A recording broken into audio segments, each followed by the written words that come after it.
say gusulti ninyo abot ninyo ang Grand Slam?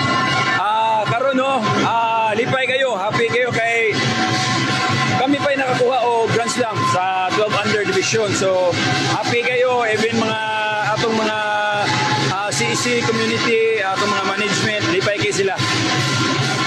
Coach, unsa ni ka challenging para ninyo kasi during Yes, mausa na ang usa atong giprotektahan no nga dili ta mapildi kay 2023 and 24 wala gyud pildi ang atong team, so mausa na akong gibalik-balik sa mga bata nga hopefully makuha na to nga ma 25-0 ta this season. sila yung record sa grupo? 25-0. Yes, 25 winning streak. Nakuhaan ko para nimo ko challenging ba ni nga finals or sa Euro? Ang ako lang is wala lang yun mo kumpiyansa. That's why lain ang panahon ni practice gyapon mi. Kay gusto gyud na mga bata nga makuha gyud ang championship. Unsa ni ka apple feeling nimo ko? Very lipay kayo. So speechless ta. Kay nakuha ang Grand Slam.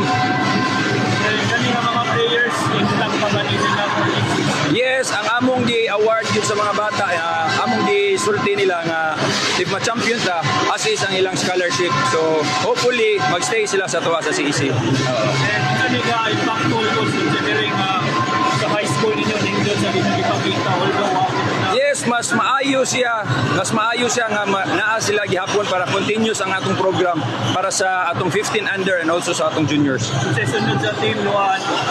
For now, no, Muresa Migostalyo kay straight yun. So, ang among plan is mangita na sa taglain mga players for the next season. Okay, congrats. Thank you.